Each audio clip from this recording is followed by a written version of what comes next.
Everyone's seen a Sten gun, but almost no one has actually held one. For years, the story of improvised weapons was buried under official histories, classified files, and the polished narratives of conventional warfare. The real weapons, the ones welded together in bicycle shops and church basements, hidden under floorboards and smuggled across borders in bread crates, those never made it into the museums. Not at first. What you're about to hear is the real story of the Sten gun. Not the sanitized version, not the museum placard version.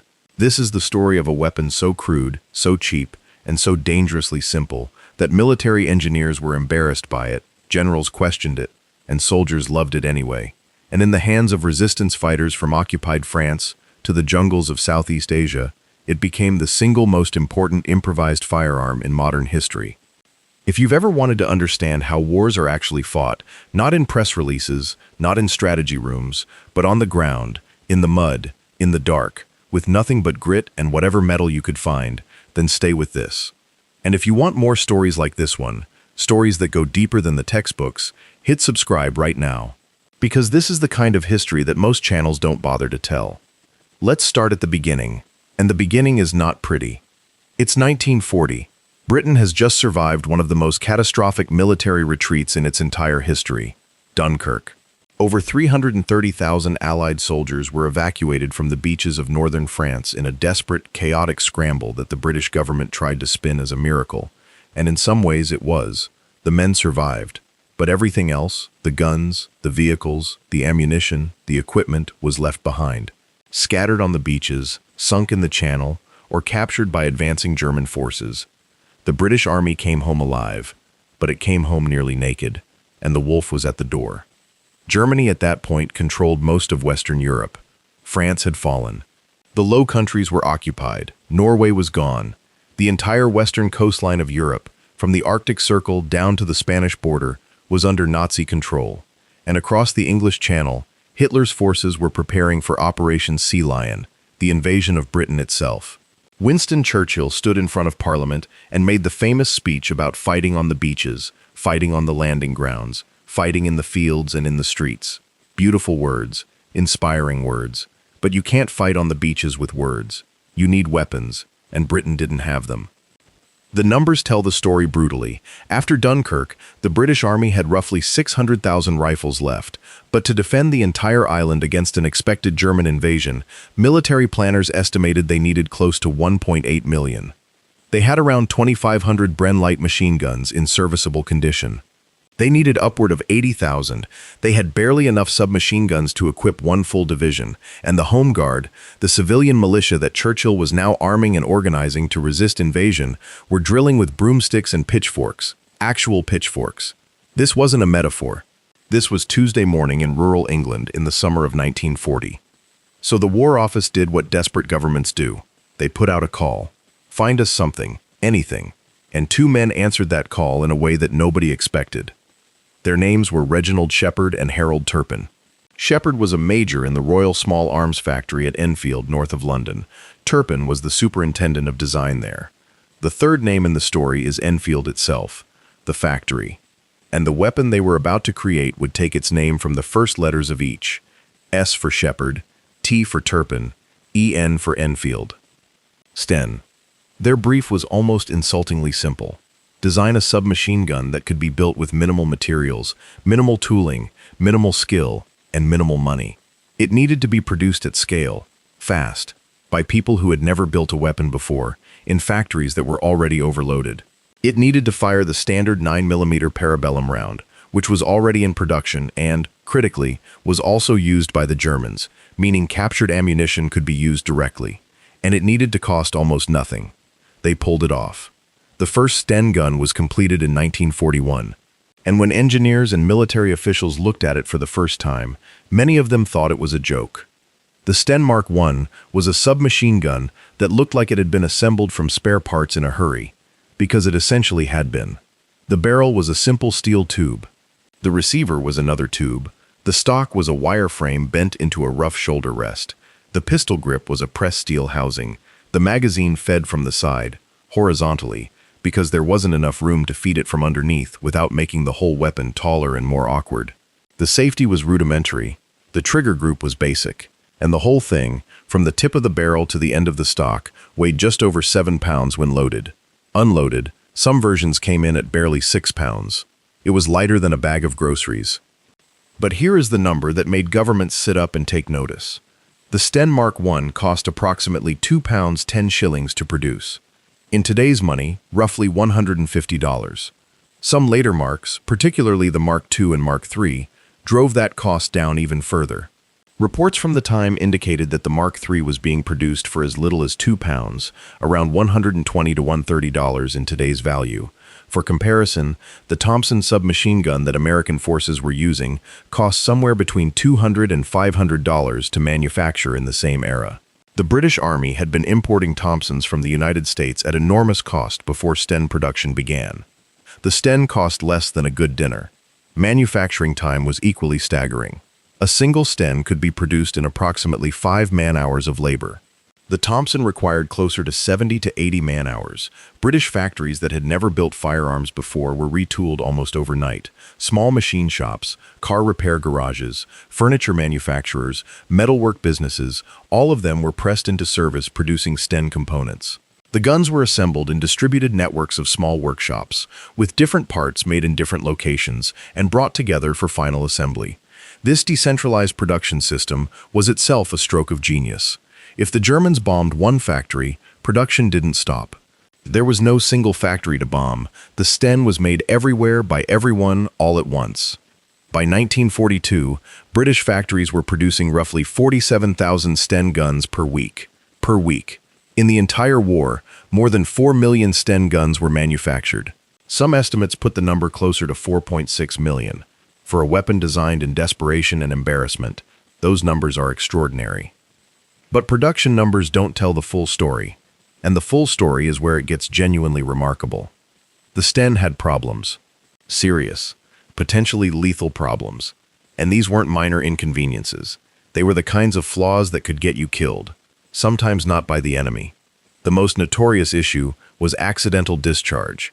The Sten operated on a simple blowback mechanism with a fixed firing pin on the bolt face. There was no disconnector in the traditional sense. If the bolt was held partially back, or if the weapon was dropped, jarred, or struck at the wrong moment, there was a real possibility that it would fire. Not just fire once, but fire continuously, cycling through the entire magazine in an uncontrolled burst.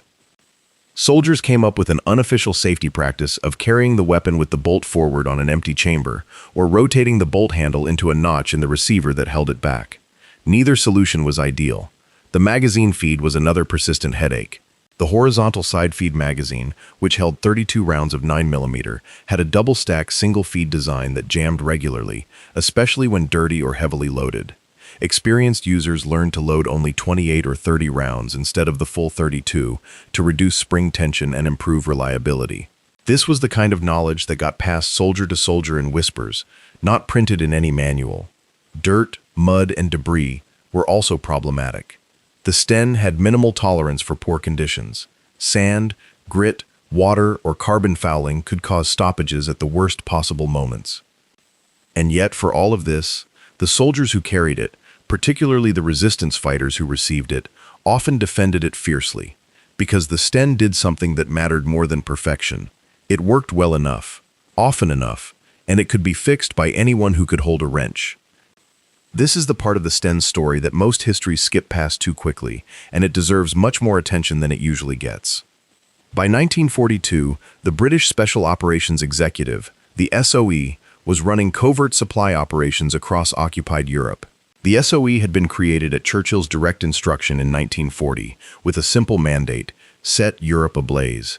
Its job was to organize, arm, train, and support resistance movements in every country under German occupation. And the weapon they dropped, more than any other, was the Sten.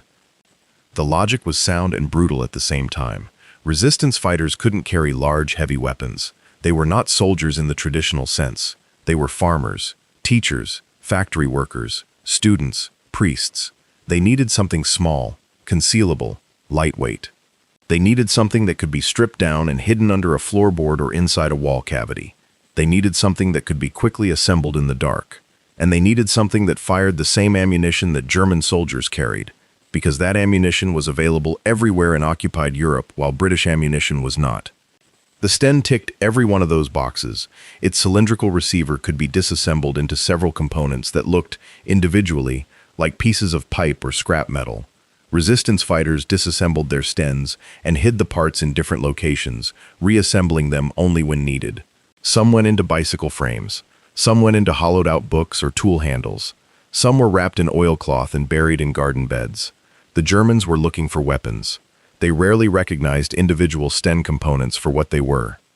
The SOE used modified Halifax and Lancaster bombers, converted to drop supply containers rather than bombs, to resupply resistance networks across France, Belgium, the Netherlands, Norway, Poland, Czechoslovakia, Yugoslavia, and beyond.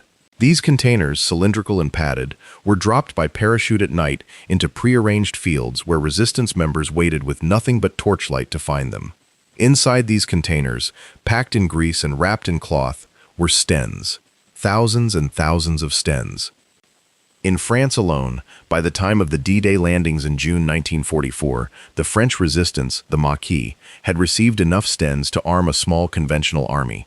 Estimates suggest that SOE delivered somewhere between 400,000 and 500,000 small arms to French resistance forces during the war, and the Sten made up the overwhelming majority of that number. The Maquis used them in ambushes on German supply convoys, in assassinations of occupation officers, in raids on railway infrastructure, and in the uprising that helped Allied forces advance through France after the Normandy landings. The Sten was everywhere, in every fight. In Norway, the resistance movement received Stens through SOE drops, coordinated from bases in Scotland and Iceland. Norwegian saboteurs used Sten-armed cover teams to protect operations like the famous Telemark raid that destroyed German heavy water production at the Vemork plant, an operation that arguably delayed the Nazi atomic bomb program. The men who went into the mountains of Norway to fight the occupation were armed primarily with Stens, not with sophisticated American weapons, not with precision German firearms. With a weapon designed in a hurry, from scrap metal by two men at a factory in Enfield. In Poland, the situation was even more extreme. The Polish Home Army, the Armia Krajowa, was fighting in almost complete isolation, surrounded by occupied territory on every side, cut off from resupply for months at a time. They received Sten drops from SOE through extraordinary long-range missions. But they also did something else. They began manufacturing their own copies of the Sten in underground workshops in Warsaw and across occupied Poland. This is the point where the story of the Sten crosses from remarkable into almost unbelievable. Because the Sten, by design or by happy accident, was simple enough to be duplicated. A Polish engineer or machinist who examined a Sten gun and had access to basic metalworking equipment could build a functional copy. The dimensions weren't exotic. The materials weren't specialized. The mechanisms weren't complicated beyond a basic understanding of blowback physics. And so the Polish underground did exactly that. Working in concealed workshops, using machine tools hidden from German inspectors, they produced copies of the Sten in significant numbers. Some Polish-produced variants differed slightly from the British originals, with different stock configurations or simplified ejectors, but the core mechanism was the same, and they fired the same ammunition. The Warsaw Uprising of 1944 is one of the most tragic and heroic episodes of the entire Second World War. For 63 days, Polish civilian fighters held parts of Warsaw against the full military force of the German Reich, supported by Waffen-SS units, artillery, tanks, and aircraft. And they did it largely with Stens. Home-produced, British-dropped, captured, and improvised Stens. Reports from the uprising document fighters going door-to-door through rubble with Stens, holding apartment buildings against armored assaults, conducting raids on German positions in the dark with nothing but these cheap stamped steel tubes. The uprising ultimately failed, and the human cost was catastrophic. But the courage of those fighters, armed with a weapon that cost less than a theater ticket, stands as one of the most extraordinary military episodes in modern history. But the resistance story doesn't stop in Europe, not even close. In Southeast Asia, the picture was equally striking. When Japan swept through British Malaya, Singapore, Burma, and the Dutch East Indies between 1941 and 1942, it left behind a power vacuum that local resistance movements rushed to fill. In Malaya, the Malayan People's Anti-Japanese Army, the Mampaja, became the primary organized resistance force. They were predominantly Chinese communist guerrillas operating out of the jungle, fighting the Japanese occupation with whatever they could get. The British, now under enormous pressure, recognized them as valuable allies and began supplying them through Force 136, the SOE's equivalent in the Far East. The primary weapon supplied? The Sten. Jungle conditions are about as far from ideal as you can get for any firearm. Heat, humidity, mud, vegetation, insects, rain. The Sten was not designed for jungle warfare. It was designed for European conditions, for urban guerrilla operations. But the Mpaja fighters used it anyway, and they adapted their tactics to work around its limitations. They kept their weapons wrapped when not in use, cleaned them obsessively, and used the reliable simplicity of the blowback mechanism to their advantage in close-quarters ambushes. In jungle warfare, most engagements happen at ranges under 30 meters. The Sten's relatively short effective range was not a disadvantage in the triple canopy jungle. It was effectively irrelevant. What mattered was that it fired. And at close range, 32 rounds of 9mm ended arguments conclusively. In Yugoslavia, the situation produced perhaps the most complex and politically charged use of the Sten FALs anywhere in the war. Yugoslavia had two major resistance movements fighting simultaneously: the royalist Chetniks under Dragoljub Mihailović and the communist partisans under Josip Broz Tito. The British supported both initially, then shifted almost entirely to Tito's partisans, as it became clear that they were doing the actual fighting. SOE dropped Stens to both groups at various points, and both groups used them extensively in operations against the German and Italian occupation forces. Tito's partisans became one of the most effective resistance forces in all of occupied Europe, tying down significant numbers of German and Italian troops that could otherwise have been used on the Eastern Front or in North Africa. They did it with a combination of captured weapons, Soviet supplies delivered in small quantities, and British SOE drops, primarily Stens. Now here is where the story takes an even more extraordinary turn. Because the resistance movements didn't just use the Sten. Some of them improved it, dramatically. The most famous example of this is the resistance copy produced in Denmark, where underground workshops produced a variant known informally among collectors and historians as the Danish resistance Sten. But the most technically significant improvements were made not in Europe but in the Middle East and, remarkably, in British Mandatory Palestine, where the Haganah, the Jewish paramilitary organization, began producing their own Sten copies in underground factories called TAS workshops. The Haganah's relationship with the Sten deserves its own lengthy examination because it fundamentally shaped the future of Israeli military industry. By the mid-1940s, the Haganah was preparing for the possibility of full-scale conflict following the expected end of British rule in Palestine. They knew they would face invasion from multiple Arab armies. They knew their access to conventional weapons channels would be limited or cut off entirely, and they knew they needed to build their own production capacity. The Sten was the template they chose. Working in concealed workshops, some hidden under kibbutzim, some built into basements in Tel Aviv and Jerusalem, Haganah engineers and machinists produced thousands of Sten copies. These were not rough approximations. Some were virtually identical to the British originals. Others incorporated modifications to improve reliability or reduce manufacturing time further. When the Israeli War of Independence began in 1948, Haganah fighters, and later the newly formed Israel Defense Forces, went into battle armed significantly with these home-produced Stens. The underground arms industry that the Haganah built on the foundation of Sten manufacturing would eventually grow into Israel Military Industries, one of the world's most respected defense manufacturers. The entire lineage traces back to a 2-pound stamped steel submachine gun designed in desperation in 1941. But we're still not done, because the Sten's influence ran even deeper than direct copies. Weapons designers in multiple countries looked at the Sten and drew the same conclusion. The principle was sound, even if the execution was flawed. The Sten proved that a submachine gun did not need sophisticated engineering, exotic materials, or complex manufacturing processes. It proved that a weapon operating on simple blowback principles could be reliable enough for combat use, if not perfect. And it proved that an armed civilian resistance force could be equipped cheaply, quickly, and effectively. The Argentine FMK-3, the Swedish Carl Gustaf M/45, the Italian Model 12, and dozens of other post-war submachine gun designs all bear the philosophical DNA of the Sten in their simplified construction and manufacturing economics.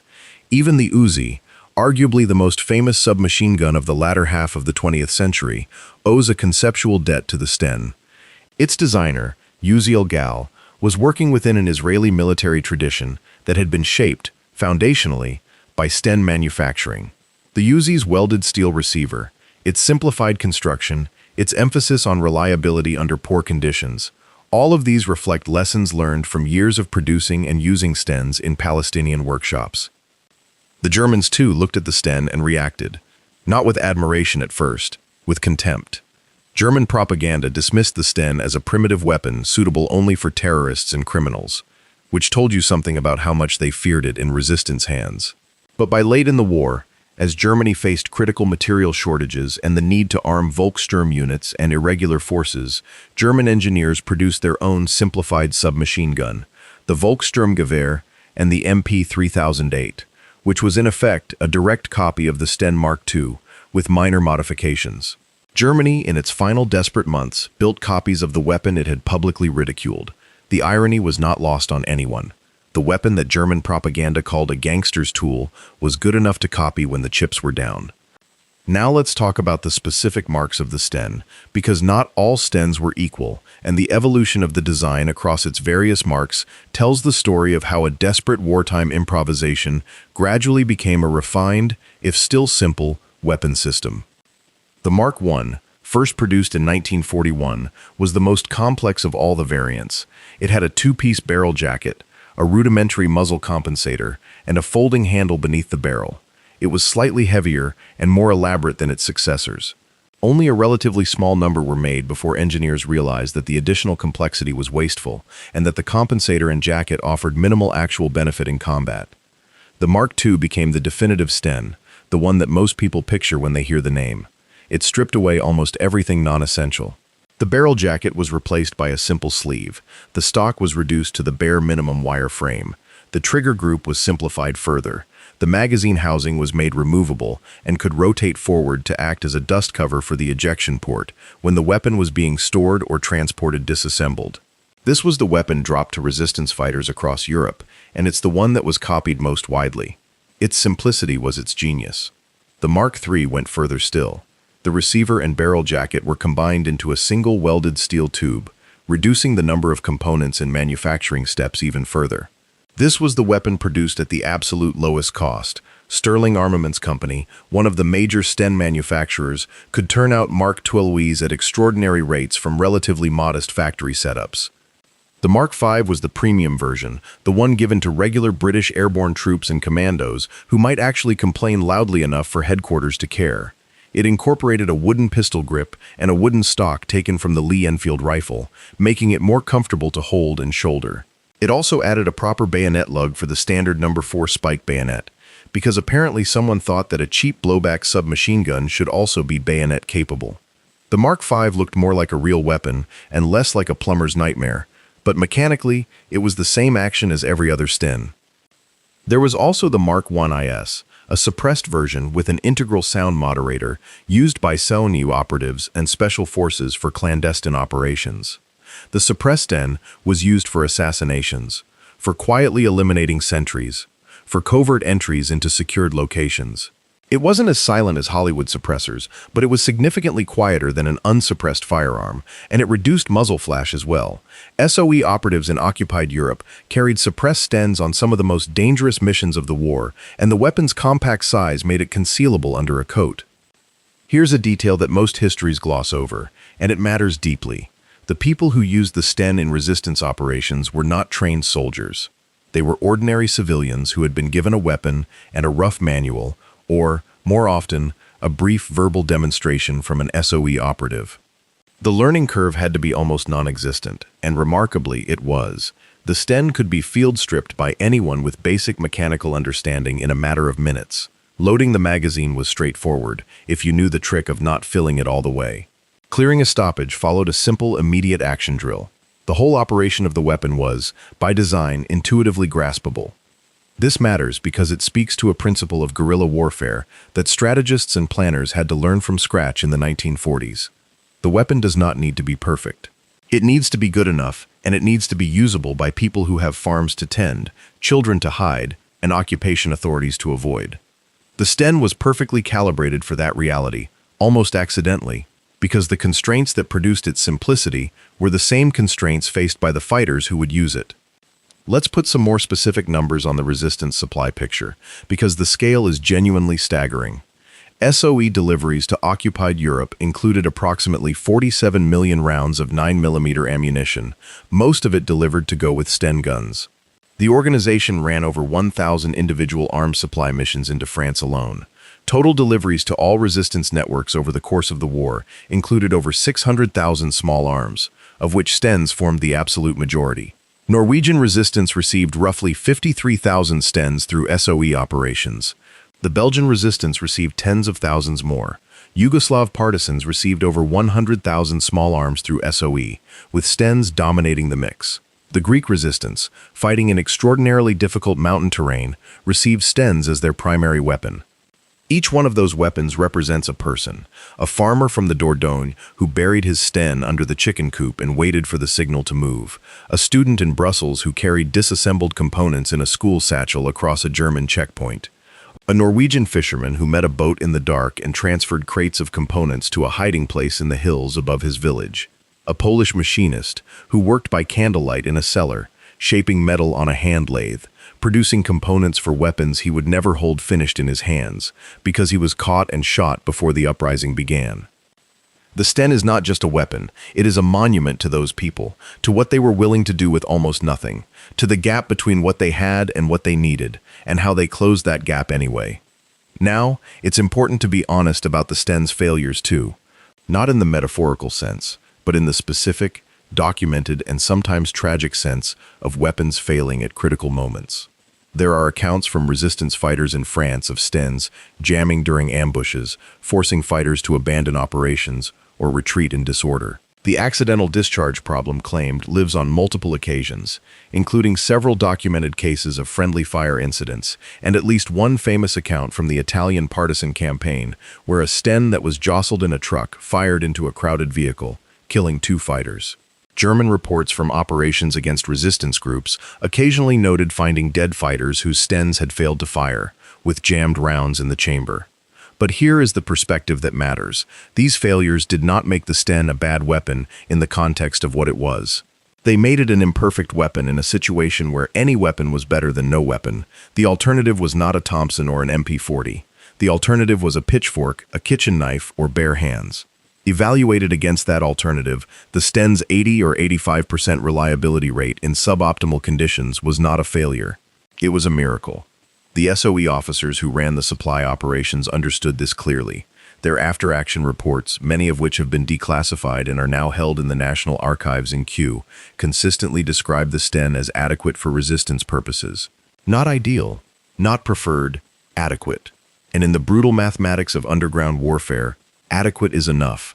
Adequate keeps you alive. Adequate wins ambushes.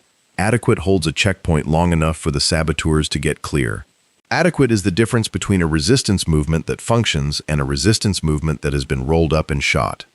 After the war ended in 1945, the story of the Sten didn't end with it. Surplus Stens flooded the post-war market and found their way to conflicts on every continent.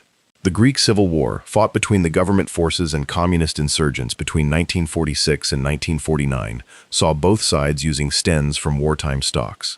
The Chinese Civil War between the nationalists and the communists saw Sten copies produced in Chinese workshops, equipping both sides at various points. When the British withdrew from India in 1947 and the subcontinent was partitioned into India and Pakistan, both sides inherited stocks of Stens from British colonial arsenals, and both sides used them in the horrific communal violence that followed partition and in the First Kashmir War. In Korea, British Commonwealth forces carried Stens into the bitter fighting of 1950 to 1953.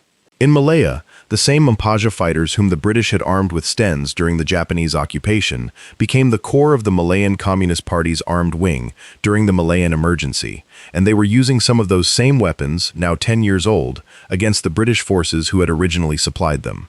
This was not lost on the soldiers fighting the emergency. In Kenya, during the Mau Mau uprising of the 1950s, both colonial security forces and Mau Mau fighters used Stens. The Mau Mau, in an extraordinary echo of the Polish underground, and the Haganah, produced crude copies of the Sten in forest workshops, fashioned from scrap metal and basic hand tools. These forest-made copies were functional enough to be lethal, and several British soldiers and colonial settlers were killed by weapons that would have been unrecognizable as firearms if not for the telltale side-mounted magazine and the cylindrical receiver. This pattern repeated itself. In Cyprus with Ioka, in Aden with the National Liberation Front, in Rhodesia with various insurgent groups, in Angola and Mozambique during the liberation wars of the 1960s and 70s. Wherever the British had been, wherever SOE had dropped its containers, wherever there was a workshop and a machinist who had seen a Sten, copies and derivatives appeared. There are documented Sten copies made in the following locations: Poland, Yugoslavia, Denmark, France, Palestine, India, Malaya, Kenya, Cyprus, Rhodesia, Nigeria, the Philippines, Argentina, and Colombia. This is not a comprehensive list. This is the list of copies that have been formally documented and analyzed. The actual number of locations where someone looked at a Sten, said I can build that, and then built it is certainly larger. The Philippines case is particularly interesting. During the Japanese occupation, Filipino guerrillas who received Stens from submarine deliveries by Allied Special Operations Forces began producing copies in workshops on multiple islands.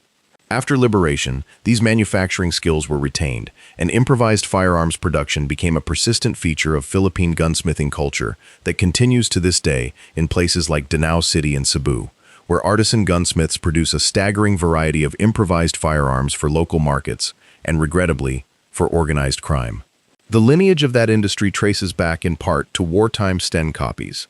In Colombia, Sten copies appeared in the hands of early guerrilla movements in the 1950s and 60s, likely introduced through networks connecting South American leftist movements with Cuban revolutionary supply chains, and before that, with European communist resistance networks that had been armed by SOE. The web of influence is dizzying when you trace it fully. There is also a remarkable chapter in the Sten's post-war story in Britain itself. The weapon remained in official service with British forces through the 1950s, and was not fully withdrawn from reserve stocks until the 1960s. The Sterling submachine gun, which replaced the Sten as the British Army's primary submachine gun, was a direct evolutionary descendant, designed by George William Patchett at Sterling Armaments Company, working explicitly to address the Sten's known problems while preserving its manufacturing simplicity. The Sterling was a much better weapon than the Sten, more reliable, more accurate, better finished. But it would never have existed without the Sten, and it kept many of the Sten's fundamental design DNA in its simplified mechanism and economic construction philosophy. Now, let's look at the Sten from a purely technical standpoint, because it deserves that analysis, and because understanding why it worked mechanically helps explain why it was copyable. The Sten uses a simple blowback operating system. When a round is fired, the propellant gas pushes the bullet down the barrel and simultaneously pushes back against the cartridge case, which pushes back against the bolt face. The bolt, which has no locking mechanism, is simply pushed rearward by this force. As it travels back, it compresses the recoil spring, extracts the empty case, and ejects it. The compressed spring then pushes the bolt forward again, stripping a new round from the magazine and chambering it. As long as the trigger is held back, this cycle repeats until the magazine is empty. This is the simplest possible operating system for a firearm. There are no rotating bolts, no tilting locking surfaces, no gas pistons, no complicated cam tracks. The math is simple. Make the bolt heavy enough that it doesn't open before chamber pressure has dropped to a safe level, and make the spring strong enough to return the bolt reliably, and your gun will work. The Sten's bolt weighs approximately 350 grams, which in combination with the recoil spring gives a cyclic rate of approximately 500 to 600 rounds per minute, controlled and manageable compared to faster firing weapons. The fixed firing pin, machined integrally into the bolt face, is both the Sten's simplest feature and its most dangerous one. Unlike weapons with floating firing pins that require the bolt to be fully in battery before the pin can contact the primer, the Sten's fixed pin means the round can fire the instant the bolt reaches the cartridge. This gives no margin of safety if the bolt is disturbed by impact or jolt while partially closed on a round. The accidental discharge problem was structural, built into the fundamental design, and there was no easy fix without a complete mechanical redesign that would have increased complexity and cost beyond what the brief allowed. The magazine, as noted, was the other persistent problem. The 32-round side-feeding magazine used a double-stack, single-feed arrangement. This means rounds are stacked in two parallel columns inside the magazine, but must converge to a single round entering the chamber, which requires a controlled transition point at the feed lips. In a clean, lightly loaded magazine, this transition works fine. In a dirty or overloaded magazine, rounds can bridge across the transition point, causing a failure to feed. The horizontal mounting of the magazine, which was a manufacturing and ergonomic choice rather than a technically optimal one, also meant that gravity had an uneven effect on the round stack, slightly increasing feeding pressure on the side nearer the ground. Experienced users rotated their weapons and adapted their firing position to minimize this effect. Nobody wrote that in any manual. The barrel, a simple steel tube with cut and button rifled grooves, was adequate for the 9mm cartridge's pressure levels. Barrel life was limited by comparison to conventional military weapons, but in practice, resistance fighters rarely fired enough rounds through a single weapon for barrel wear to become critical. A Sten that fired 2,000 rounds in its operational lifetime before being captured, destroyed, or buried was doing exceptionally well by resistance standards. The 9mm parabellum cartridge for which the Sten was chambered deserves a mention of its own. Developed in 1901 by Georg Luger for the German company Deutsche Waffen- und Munitionsfabriken, the 9mm parabellum was by 1941 the most widely used pistol and submachine gun cartridge in Europe. Germany used it in the Luger P08, the Walther P38, the MP38, and MP40. Britain used it in the Sten and later in various other weapons. Italy used it. The Austro-Hungarian Empire had used it. Stocks of 9mm ammunition could be found literally everywhere in occupied Europe, in German supply depots, in captured stocks, in civilian collections, in police armories. A resistance fighter who ran out of British supplied 9mm ammunition could often find more by raiding a German vehicle or ambushing a supply column. This logistical resilience was not accidental. It was baked into the original design brief and represents one of the clearest examples of a requirement that was met completely and with enormous practical consequence.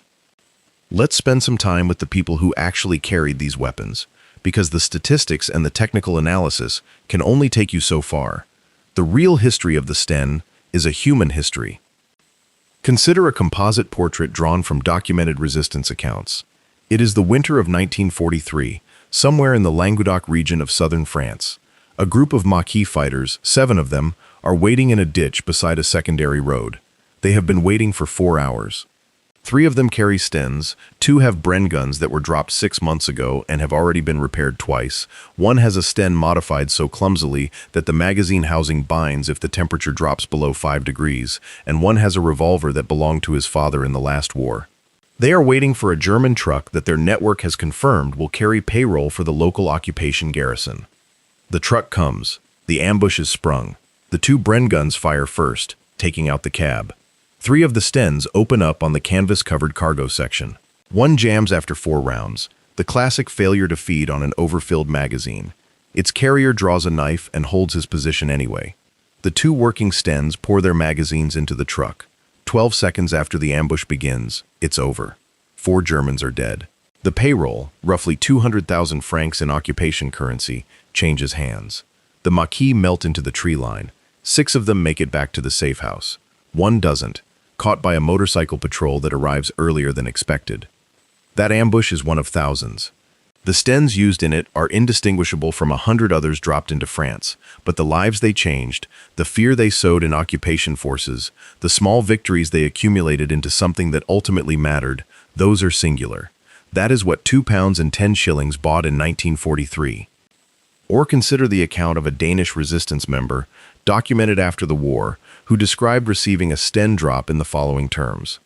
We had been told to expect a shipment and were waiting at a field outside the city. When the containers landed, we pulled them in quickly and opened them in the dark. Inside, packed in grease paper, were the Stens. We had been told how they worked during a brief training in a barn 3 weeks before, but holding one for the first time, feeling how light it was, how plain, I remember thinking, is this really it? Is this what we've been waiting for? And then I thought, yes, this is enough. This is actually enough. That recognition, the understanding that enough, is perhaps the Sten's deepest lesson. In a world of insufficient resources, the weapon that can be made, distributed, used, maintained, and replaced at minimal cost, is not a consolation prize. It is the strategy. The Sten was the strategy. The post-war period saw serious analysis of what the SOE's supply operations had actually accomplished, and the numbers, when they finally became available through declassification, were sobering in the best sense.